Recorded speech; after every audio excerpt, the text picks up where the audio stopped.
பதுளை மாவட்டத்தின் மொத்த நிலப்பரப்பில் 68 நிலப்பகுதி மண் சரிவு அபாயத்தை கொண்டுள்ளது. யாழில் இடம்பெற்ற கோர விபத்து, 3 படுகாயம்.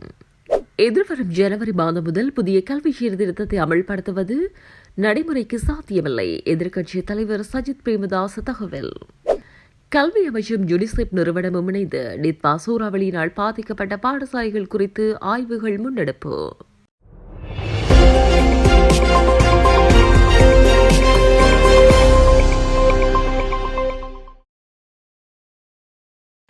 பதுளை மாவட்டத்தின் மொத்த நிலப்பரப்பில் சுமார் 68% நிலப்பகுதி ஏதோ ஒரு வகையான மண் சரிவு அபாயத்தை கொண்டுள்ளதாக தேசிய கட்டடாராட்சி நிறுவனம் தெரிவித்துள்ளது.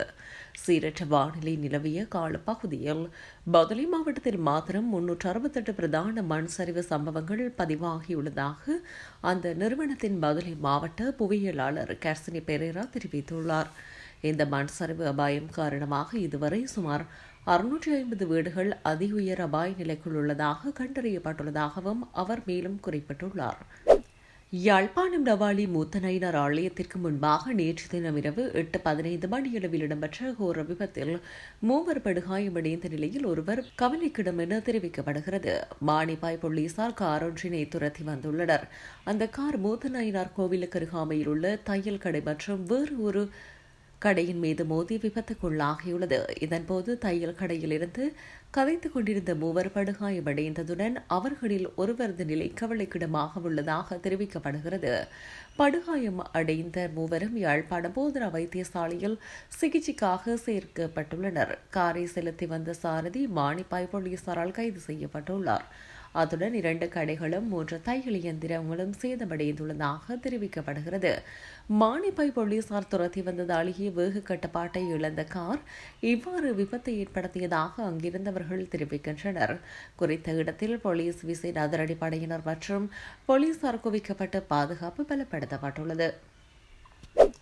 எதிர்வரும் ஜனவரி மாதம் 1ஆம் தேதி புதிய கல்வி சீர்திருத்தத்தை அமல்படுத்துவது நடைமுறைக்கு சாத்தியமில்லை என எதிர்க்கட்சித் தலைவர் சஜித் பிரேமதாச தெரிவித்தார். ஐக்கிய மக்கள் சக்தியால் முன்னெடுக்கப்பட்டு வருகின்ற மூச்சு திட்டத்தின் கீழ் கொம்மாத்கம பிரதேச வைத்தியசாலையில் 28 லட்சம் ரூபாய் மதிப்புள்ள வைத்தியசாலை உபகரணங்களை வழங்கி வைக்கும் நிகழ்வு நேற்றைய தினம் இடம்பெற்றது. இதில் கலந்து கொண்டு உரையாற்றும் போது எதிர்க்கட்சித் தலைவர் சஜித் பிரேமதாச இவ்வாறு தெரிவித்தார். மக்களினதும் பாடசாலை மாணவர்களினதும் மனநிலைகள் குறித்து நாம் சிந்தித்து பார்க்க வேண்டும். அவர்களினது அடிப்படை உரிமைகளை மீறக்கூடாது. பாடசாலை கட்டமைப்பை வலுப்படுத்துவதற்கு அரசாங்கத்திடம் சரியான திட்டமொன்று இன்மையால் பிள்ளைகளே பாதிக்கப்பட்டுள்ளனர். அரசாங்கம் விரும்புவது போல் ஜனவரி முதல் புதிய சீர்திருத்தங்களை அமல்படுத்துவது நடைமுறைக்கு சாத்தியமற்றது என்பதால் இது குறித்து சிந்தித்து பார்த்து நடவடிக்கை எடுக்குமாறு அரசாங்கத்திடம் கேட்டுக்கொள்கின்றேன். இந்த தருணத்தில் மக்கள் இந்தளவு உதவியற்றவர்களாக காணப்படுகின்றனர் என்பதை அரசாங்கம் புரிந்து கொள்ள வேண்டும். சர்வதேச தொழிலாளர் அமைப்பின் கூற்றுப்படி இந்த பேரழிவினால் 3,74,000 தொழில்கள் இழக்கப்பட்டுள்ளன. 23% விவசாய காணிகளும் 35% தேயிலை தோட்டங்களும் இதனால் பாதிக்கப்பட்டுள்ளன. மாதத்திற்கு ரூபாய் 48 மில்லியன் அமெரிக்க டாலர் வருவாய் இழப்பு ஏற்பட்டுள்ளதாகவும் மதிப்பிடப்பட்டுள்ளது. சிறிய தேயிலை தோட்ட உரிமையாளர்களின் தேயிலை காணிகள் கூட அழிந்து போயுள்ளன. அரசாங்கம் வீராப்பு பேசிக் கொண்டிருக்காமல் மக்களுக்கு வழங்கிய வாக்குறுதிகளின் வழிமுறைகளுக்கேற்ப நடந்து கொள்ள வேண்டும் எனவும் எதிர்க்கட்சித் தலைவர் இங்கு மேலும் தெரிவித்துள்ளார். கல்வி அமைச்சும் யுனிசெப் நிறுவனமும் இணைந்து நித்வா சூறாவளியினால் பாதிக்கப்பட்ட பாடசாலைகள் குறித்த ஆய்வொன்றை முன்னெடுத்து வருவதாக பிரதமர் ஹலாநிதி ஹரணி அமரசூரிய தெரிவித்துள்ளார். இந்த ஆய்வின் பின்னர் விரைவாக புனரமைக்கப்படக்கூடிய பாடசாலைகளை சீரமைக்கவும் மண் சரிவு போன்ற அச்சுறுத்தல்கள் நிலவும் பகுதிகளில் அமைந்துள்ள பாடசாலைகளை பாதுகாப்பான வேறு இடங்களுக்கு இடமாற்றவும் தேவையான நடவடிக்கைகள் எடுக்கப்பட்டதும் என்றும் அவர் மேலும் குறிப்பிட்டுள்ளார்.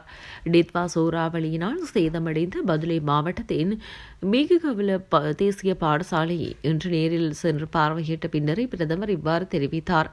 இதனைத் தொடர்ந்து கடும் காற்றினால் மரம் முறிந்து விழுந்ததில் முற்றாக சேதமடைந்த கெட்டவத்த உள்பத்த சமூக மண்டபத்தில் இயங்கி வந்த பாடர் பாடசாலையை பார்வையிட்ட பிரதமர் பிள்ளைகளின் பாதுகாப்பை கருத்தில் கொண்டு பாதுகாப்பாக ஓரிடத்தில் குறித்த பாலர் பாடசாலையை மீண்டும் ஆரம்பிப்பதற்கு தேவையான வசதிகளை செய்து கொடுக்குமாறு அதிகாரிகளுக்கு அறிவுறுத்தல்களை வழங்கினார்.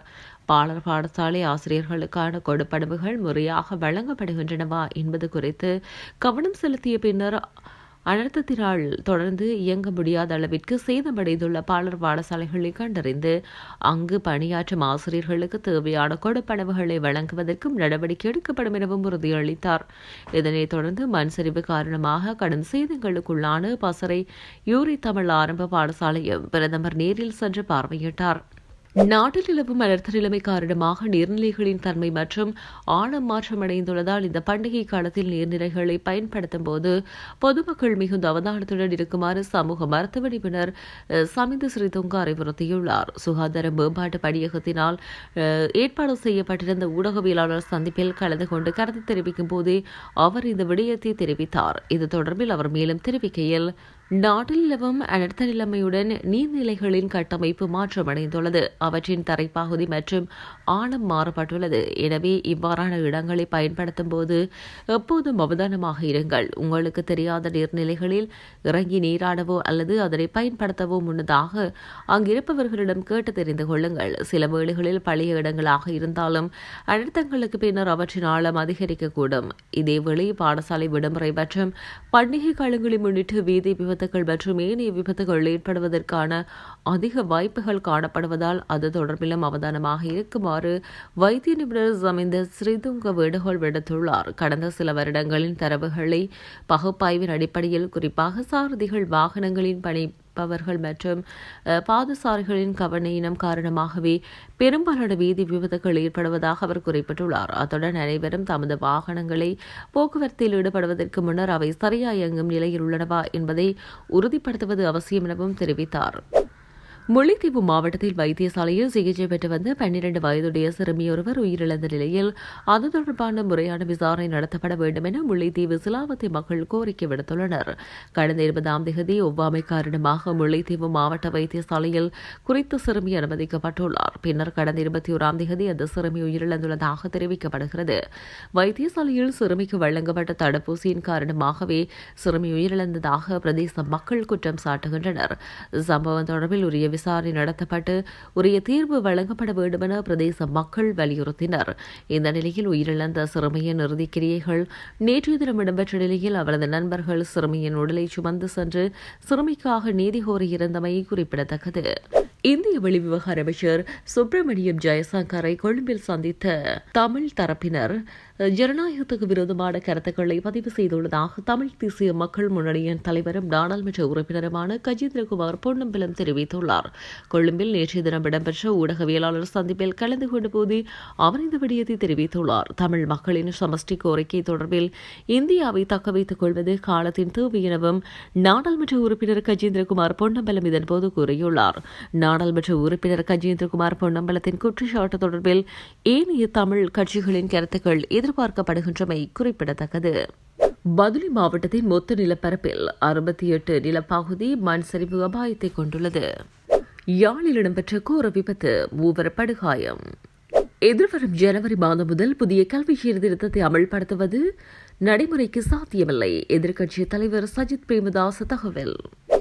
கல்வி அமைச்சும் யுனிசெப் நிறுவனமும் இணைந்து நித்வா சூறாவளியினால் பாதிக்கப்பட்ட பாடசாலைகள் குறித்து ஆய்வுகள் முன்னெடுப்பு.